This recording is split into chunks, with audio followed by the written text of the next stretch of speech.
Hola gente, ¿qué tal? Mi nombre es Alex Bernstein, sean bienvenidos a este super programa que es El Zorro que Piensa. Déjenme recordarles que en la parte de la descripción están las redes sociales donde pueden seguirme en @AlexBernstein3, esto en Twitter, y gracias a los que se siguen suscribiendo al canal de YouTube del Zorro que Piensa. Gracias a los que nos acompañaron en el primer video, en el primer streaming de El Zorro que Enseña. Gracias a todos ustedes. Gracias por sus likes, gracias por sus comentarios, gracias por vernos, gracias por compartirnos, de verdad, muchas gracias por apoyar este proyecto, el nuevo proyecto, y seguimos trabajando para llevarles aquí contextos informativos y allá, y ya saben, es algo multidisciplinario, entonces ya es un poco mucho más serio. Agradezco a mis colaboradores, a Mr. Black y a Doña Maffer, que está ahí muy pendiente de la difusión. El día de hoy nos vamos a salir un poco de los contextos informativos en cuanto a política, porque me llega una información interesante y esto debo agradecérselo. Déjenme darle el agradecimiento correcto a mi amigo a Rodrigo Huerta. A él pueden seguirlo en @olmedopato, así, olmedopato en Twitter. Él me ha compartido toda su investigación, que mientras la revisaba, algunos con quienes la había compartido me habían dicho algo conspiranoico. No, esto es ciencia muy cabrona de cambio climático. En los 80 se preocupaban mucho por la guerra bacteriológica. Actualmente estamos viviendo brotes de eso, ¿no? Un virus, ¿cuánto daño puede causar? Pero nos hemos olvidado de un factor cabrón del humano: alterar el medio ambiente.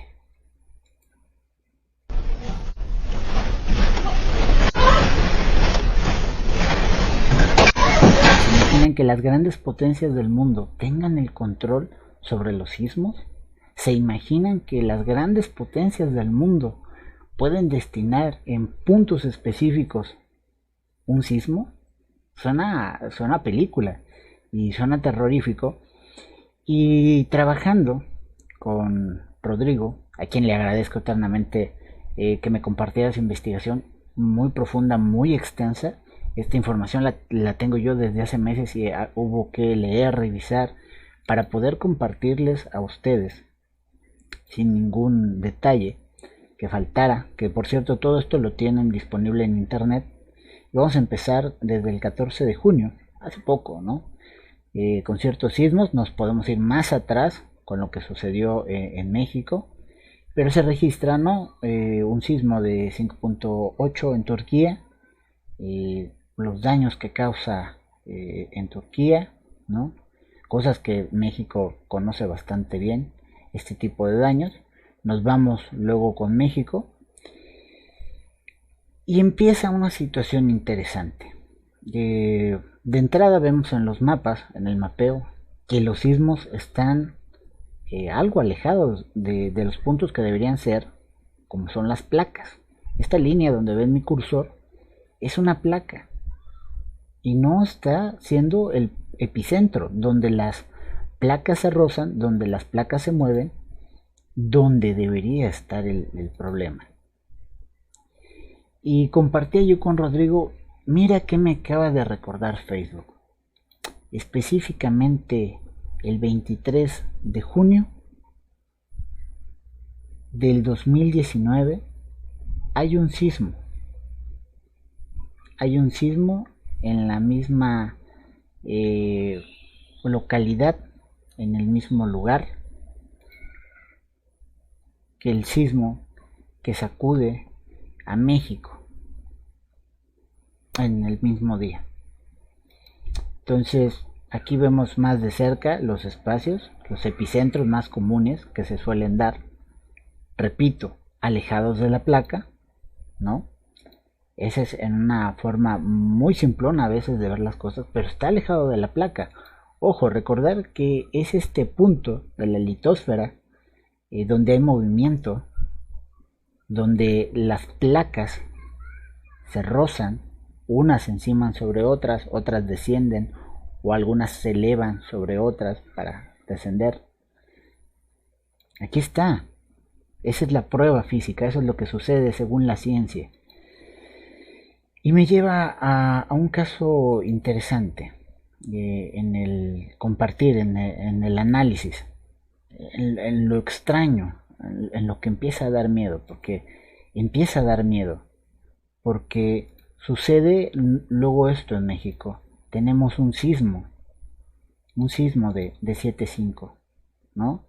Y exactamente el epicentro otra vez. Tenemos todos los datos y tenemos toda la información y tenemos un factor importante, 10 kilómetros. China tiene igual registros de distancia, pero puntos muy específicos, donde hay una magnitud constante, igual en el siguiente movimiento que golpea esta parte de China, que vuelve a ser una constante de fuerza. Pero viene aquí la pregunta importante. ¿Por qué ocurren tantos terremotos a una profundidad de 10 kilómetros? 10 kilómetros es una profundidad fija. A veces los datos son demasiado pobres, es decir, que no recaban datos tan específicos, los sismógrafos, para calcular la profundidad confiable de un terremoto. En tales casos la profundidad se asigna a 10 kilómetros, porque este número es un número, porque este número, en muchas áreas del mundo las profundidades confiables tienden a promediar 10 kilómetros o cerca de él, es decir, pueden llegar a 9,5 o 7,8, es decir, 7 kilómetros, 800 metros y así, el número más cercano a 10. Esperamos, ya me perdí. Por ejemplo, si hiciéramos un histograma de las profundidades confiables en dicha área, esperaríamos ver un pico alrededor de 10 kilómetros. Entonces, si no conocemos la profundidad, 10 kilómetros es una suposición razonable. El USGS, que es el servicio, déjenme traducírselos, es el servicio geológico de Estados Unidos, que sería de USA Geologic Service. Solía utilizar una medida estándar de 30 kilómetros, pero con mayor comprensión, que indica en 10, es más probable, ¿no? La comprensión indica que 10 kilómetros es más probable para hablar de esta situación de profundidad para un sismo. Se sabe que en algunas áreas, como las zonas de subducción, tienen muchos terremotos, muchos más profundos que 10 kilómetros. Ojo, no es que en 10 kilómetros sea siempre la medida estándar, no. Hay una profundidad aún mayor. En esas áreas una profundidad fija más profunda probablemente sería aproximada. Tendrían que calcular, ¿no? ¿Cuál más? Con más razón, para tener que arreglar la profundidad, es que el terremoto ocurrió demasiado lejos de la estación sísmica más cercana. Y es aquí donde empieza la regla. La regla práctica útil es que una profundidad confiable requiere de la distancia del epicentro a la estación más cercana, que ésta sea menor que la profundidad del terremoto. Gracias a los avances técnicos y bla bla bla bla bla. Bueno, esta es la explicación científica de por qué la medida estándar de los 10 kilómetros. Uy, el zorro sabe leer inglés. Sí, ahí a las personas que de repente me dicen, ay, es que ¿por qué solo en español? Que eso es lo que somos, ¿no? Hispanohablantes. La medida estándar, es decir, del punto A al punto B, aquí es el temblor y aquí está el punto sismológico, el centro, perdón, la estación, o los puntos que tienen de revisión. Si esta medida es mayor, entonces los datos no son fidedignos. Tomar en cuenta algo también, las capas de la Tierra, que es algo que hay que especificar. Aquí nos vamos a ir un poco a la situación más específica científica. Hay que entender la situación de la litosfera para especificar más detalles, ¿no? Comprender qué es la litosfera. ¿Qué es la litosfera? La litosfera es la capa sólida exterior de la Tierra compuesta por parte superior del manto sólido, la corteza terrestre. Es en este espacio donde tenemos los movimientos. Entonces, ¿Qué sucede? ¿Qué está sucediendo en esta primera capa que está a nuestro alcance? Y déjenme ponerles otra imagen para que podamos comprender esta situación. La litosfera está de nuestro suelo hasta 220 metros. 20 metros, perdón, hasta 220 kilómetros. Perdón, esta medida es en kilómetros, no en metros, en kilómetros. Entonces, de nuestro suelo, 220 kilómetros es la capa de profundidad de la litosfera, y después sigue la astenosfera, que está de 220 hasta 410. Y es aquí donde surgen estos movimientos. No son medidas de profundidad que escapen al trabajo de la obra humana. Podemos llegar a esas profundidades, podemos construir, como muchos aseguran. Había un científico ruso que hablaba de un aparato, como muchos también han sugerido, de las antenas HAARP, que podamos modificar el clima. Y más allá de la fantasía, retomamos un punto real y nos encontramos este reporte donde viene especificado fecha, localización, país, magnitud y profundidad, y podrán ver que hay un común denominador: 10 kilómetros. 10 kilómetros en distintos lugares: Italia, Venezuela, Italia otra vez. Y tomamos en cuenta algo: hay otro factor que comienza a ser similar. De hecho, cuando yo tuve en mi poder este PDF, lo primero que dije: ok, se fueron por los 10 kilómetros. No, sí, es que mira, es una constante. No, también hay otra constante: la magnitud. Hay una magnitud que se asemeja en ciertos países específicamente. No es que solo esto sucede en Italia, no. Puede haber repercusiones en los mismos espacios. Por ejemplo, Indonesia. Indonesia tiene una escala similar de 10, 10,5, 10, y el impacto es de 5 a casi 7. Entonces hay constantes. Miren, otra vez Italia, 10 kilómetros y solo 0.2 menos que lo que estamos viendo arriba. Regresamos a Indonesia. Indonesia se mantiene en un constante. Igualmente aquí aparece ya el continente americano, aparece México, ¿no? Con un constante de 5. Esto fue, aquí especifica México 2018, ¿no? Si nos fuéramos más arriba, ya veríamos el terremoto que nos azotó en el 2017. Pero tenemos esta constante, 10 kilómetros.